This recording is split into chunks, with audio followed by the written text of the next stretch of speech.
It's a normal day in the city when a group of friends is getting ready to go on an all-boys weekend. Vince barely manages to make it out of bed because he's still heartbroken over his recent divorce. Neil is leaving behind a two-night stand while the girl yells at him for treating her like a working lady. Graham has an argument with his boyfriend too, explaining girls aren't allowed. Mikey also has trouble at home, since his wife knows the boys' meetings often involve courtesans. To stop his wife from wanting to divorce him, he's glued the ring to her finger while she slept. Patrick prefers to listen to his stress therapy recordings rather than hear his wife scold him because this weekend they were supposed to have dinner with her parents. Finally, there's Matt, who owns a comic shop and gets in arguments with little kids over fictional characters. Today he was so rude to the poor child that the shop's window gets vandalized. The guys meet at a bar where they discuss their plans for the incoming weekend, like playing golf, although Vince continues to be quiet and sad, especially when he finds a picture of his ex-wife in his wallet. Meanwhile, Banksy is late because he's realized he forgot his phone in the house, and to make matters worse, he left the keys inside too, locking himself out. His friends try to call him, but since he won't answer, they think he's being lazy. Shortly afterward, the minibus they hired arrives and they discover the driver is a woman. Neil immediately nicknames her Candy, earning her scorn. Tired of waiting, the group decides to leave with Banksy, who is now in the middle of the road because his van broke down and even a traffic enforcer makes fun of his vehicle for it. During the trip, Candy tries to cheer Moodley up by pointing out there are worse things than divorce, like murder, and surprisingly it does make Vince feel better. She's also curious to know why they chose Moodley as a destination since it's a small dead end in the middle of the woods. Vince explains they'll stay in Mikey's Nan's house while she's away. Neil excitedly adds that women outnumber men 4-1 in that village. A few hours later, the minibus suddenly stops because the road is blocked by rotten and gutted animals. At first the boys are too disgusted to act, but when Candy begins working alone without caring about the icky factor, Vince helps. Meanwhile, Mikey shares that his Nan is on a cruise while builders fix her house, and the group realizes the old lady doesn't know they're coming. At that moment, Vince gets a call from his ex-wife reminding him he has to sign the papers, and Mikey gets one from his wife threatening his PlayStation. Neil gets tired of all this whining and commands everyone to put their phones away in a bag so they can focus on relaxing. Sometime later, they arrive at Moodley, and while the boys get off the minibus, Candy puts drops on her eyes because they've reddened. It's right before sunset, yet somehow the village seems empty. The group begins a round, and when they see a football they kick it for the laugh without realizing there's a dash of blood in it. Not finding anyone around, Graham decides that Mikey will break into his Nan's house to prepare the house for their stay while their boys go get a drink. On their way to the pub, Matt splits from the group, getting curious about a shop called Burning Witch, which has all kinds of gross stuff on display. He also notices the only campaign posters belong to the same female politician that is being sponsored by a brand of wash powder, and the others were torn off. Meanwhile, Mikey looks under all the gander gnomes in his Nan's garden for a set of spare keys, not noticing the severed hand on the lawnmower. Once he finds the keys, he finally notices a bloody handprint on the fence. Curious, he looks behind the fence and is shocked to see a bride zombie eating an interesting. When she sees him, she grabs an axe and begins chasing him. At the pub, Neil relieves himself in the bathroom and watches the woman in the next stall dropping much more blood than her monthlies should release. Then he rejoins the group and notices the stench smell wafting in the air. The group chats without knowing there's a rotting corpse behind the counter.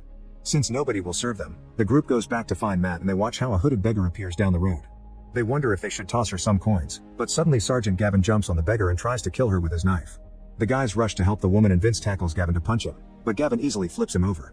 Neil also joins the fight and hits the soldier on the chest, only for Gavin to throw him off. Then the beggar steals the knife and stabs Neil's hands. Gavin tries to explain what's going on, but Vince knocks him out.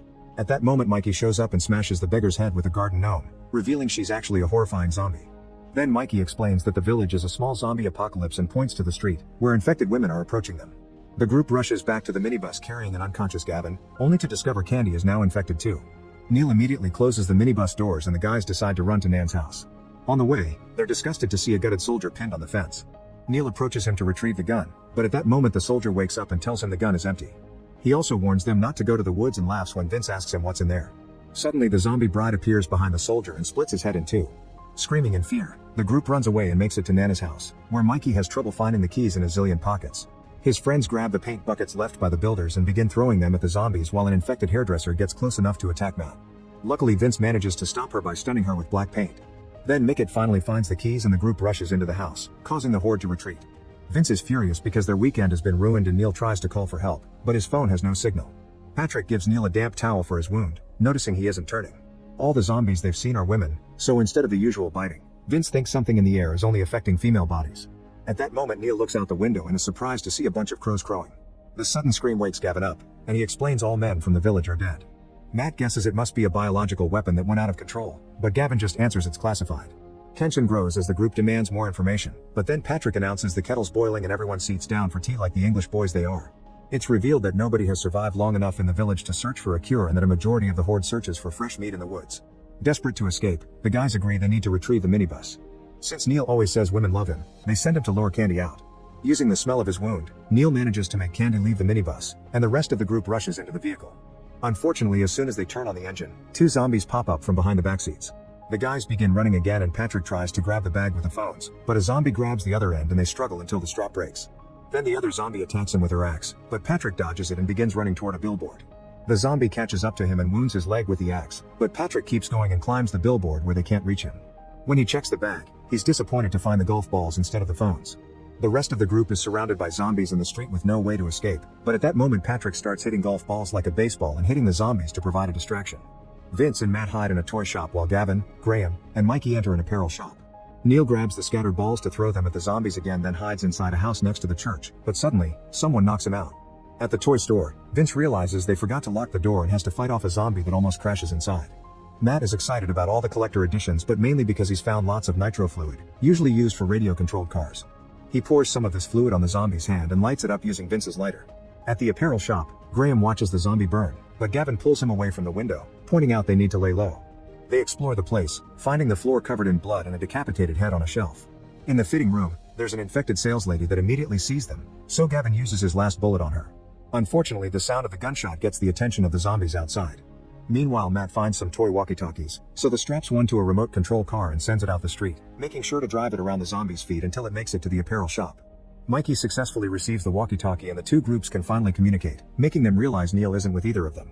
It turns out Neil has been captured by a zombie, who has tied him to a chair to have him as her dinner guest. The cake is decorated with human fingers and she doesn't hesitate to eat them in front of him. Since Neil refuses to play along, the zombie reaches for him and gets his finger with an electric knife. Then she eats it with some cream. At the billboard stand, Patrick stays calm thanks to his meditation recordings while the zombie uses her axe to chop the billboard stand. The groups at the store make a plan together through the walkie-talkies. Mikey places the severed head on the car, then Gavin dances at the window to distract the horde. The door opens and the car comes out, so Vince controls it to lead the horde out of the area. Next, Mikey exits the shop to search for a useful car and finds a military truck, meaning its glass window isn't breakable no matter what he tries. While hitting the car with frustration, he accidentally triggers the car's alarm, which attracts the horde back. Mikey has no choice but to hide in the nearest building, which turns out to be a slaughterhouse. He moves deeper inside while doing his best to ignore all the bloody parts everywhere around the room, only to find a zombie butcher slicing human limbs. The zombie immediately attacks, throwing Mikey through the window. The rest of the group is worried that Mikey hasn't returned, so Matt and Vince decide to go looking for him. First though, Matt builds a flamethrower with the fluid and some toys. He also gives Vince a smaller toy gun because they're stealing jokes from better movies. By the time they come out, they're shocked to find the street empty, but a zombie takes the chance to surprise them from behind. Matt immediately burns her with the flamethrower, making her run away. The toy catches on fire too and Matt throws it on the ground, only to discover they've been leaking fluid all over the place and flame is catching on. Following the fluid trail, the flame reaches the toy store and makes it explode. Back to Mikey, he lands on the street and manages to outrun the horde to make it back to the apparel shop while Vince and Matt run to the church. Among all the body parts, the duo discovers this place used to be a military base, so they use the walkie-talkie to tell their friends to join them there.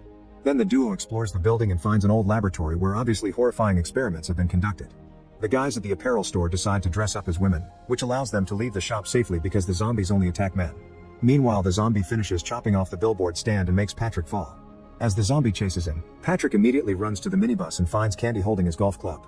He takes it from her, quickly closes the doors, and uses the club to beat up the zombie coming after him. Back to the trio in costume. They're dealing with a zombie that is getting too suspicious and punches them, but they retaliate by snapping her head. At that moment, Patrick finds them and together they leave for the church. Meanwhile, Neil taunts the zombie into coming closes and the electric knife cuts the rope. Then he takes the knife to attack the zombie and runs away.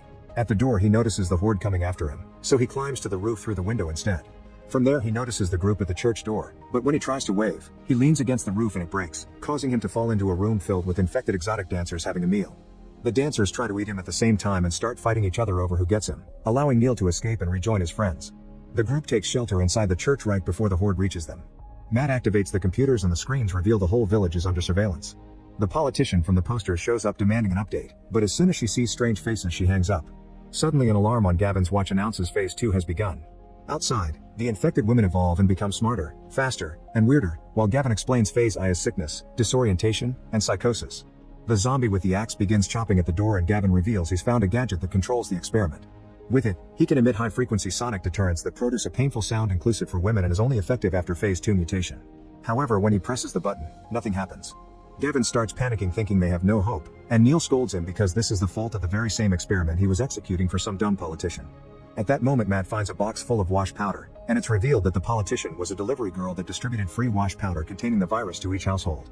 Out of a sudden, Gavin spits blood and dies, revealing Mikey's infected Nan behind him. Mikey is upset, but he still has to watch how Matt surprises Nan from behind and beats her up with a golf club. Traumatized by what he had to do, Matt goes to the lab for some alone time, and Vince goes after him to comfort him. However, Vince finds Matt being killed by the burned zombie. Vince goes to give the news to the group, causing a furious Mikey to attack the zombie for revenge. Meanwhile, Banksy finally arrives at Moodley 2 yet doesn't notice the zombie inside the minibus. Back to the group, they fight the zombie together, and while the others hold her down, Mikey kills her with her own weapon. Then they notice the horde has blocked the main door, so they escape through the stairs, finding a corridor with a terrifying sight at the end. All the dead men have been piled up to make a nest for the zombies. A creature sees them and they run away again, going into a room to escape through the window and reach the roof. At that moment, Banksy sees them and brings a ladder left by the builders, but the idiot starts climbing to join his friends. He doesn't believe the story when they scold him, but he helps when they move the ladder and use it to reach the neighboring roof. Everyone crosses safely while being terrified of the zombies waiting for them on the ground, but Graham is delayed because he stayed back to block the door.